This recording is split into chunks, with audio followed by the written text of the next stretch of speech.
Hey everyone, Adam here from Wayne State's Financial Literacy Program. Today we're going to talk about how to actually save money. It's a question that a lot of people have, and it's a goal that a lot of people kind of want to accomplish, but we might not know the actual steps to get there. So today we're going to talk about the 4 quick steps in order to save more money from your budget. All right, step 1. What we want to do is we want to just know where our money's going. We can't actually make any ground on saving money if we don't know where our money's going on a month-to-month basis. So the first thing that you have to do is you have to track your spending. Now you can do this in a variety of different ways, whether you want to be like my grandmother who just writes every single transaction down. I don't know about you, but I'm a little lazy, so I don't like doing that.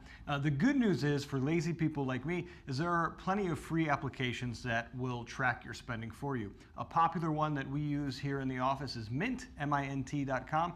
Another one that I'm a fan of is Personal Capital, but your bank might have a system in place in their online platform as well. So that's the first step, is saying, you know what, I'm going to track my money and I'm going to see where it's going. Step 2.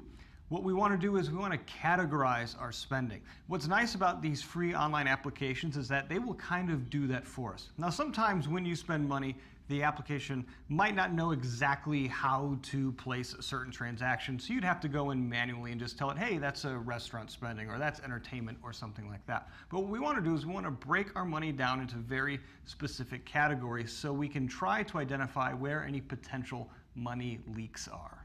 Now, third step is we take those categories and we set new spending allowances for ourselves in those categories. And you'll see that I said spending allowances, not a spending sacrifice. It's a weird kind of psychological thing, but what we do know is that when we feel like we're taking something away, it can demotivate us a little bit. So what I want you to do is I want you to look at all of your spending categories that you use from any of these apps or just kind of your handwritten notes, and I want you to ask yourself, am I spending an appropriate amount in each of these categories every single month?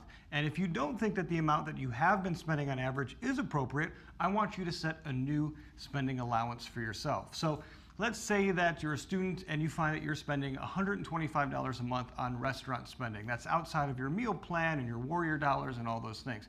You might say to yourself, okay, is $125 appropriate? Is that what I kind of value? Maybe it is, maybe it's not. If it's not, then you might pick a new allowance for yourself. So say maybe $100 now. So this sample student would say, I was spending $125, now I'm spending $100. That's an opportunity to save $25 in this one category on a month-by-month basis. And I want you to look at all of your categories and do the same thing. You might find that some categories are just fine and you're spending the exact amount that you should be spending. But you might also find that you do have some of those money leaks that I was talking about before. This is a way to kind of get on track and figure out realistically how much money could I save in a given month.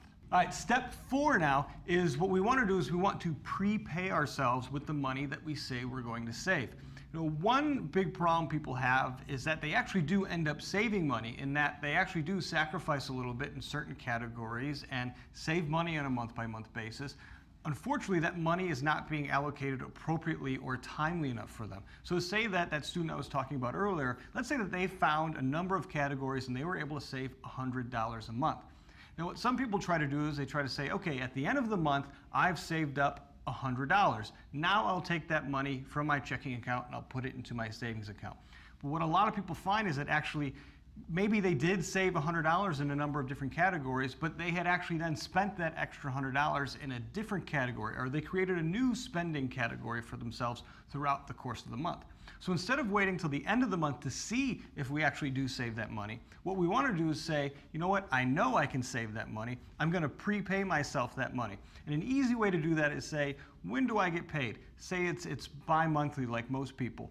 What you want to do is split up the amount that you say that you're going to save in a given month. So for this student, it would be $100. We're going to divide that in 2, and we're going to set up automatic transfers for ourselves on the days that we get paid. So this sample student, say they get paid every other Friday. So every other Friday, they're going to make sure that they program into their account that $50 leaves their checking account and goes right into their savings account.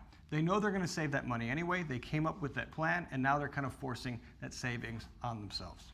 So hopefully after watching this video, you can recognize that saving money might not be as painful or as hard as you first realized. But if you want a few more tips and some personalized coaching on this, of course, you can sign up for our services at the Financial Literacy Program at success.wayne.edu. And be sure to hit the subscribe button below so you can get more weekly tips from us and the Financial Aid Office as well. Thanks for watching.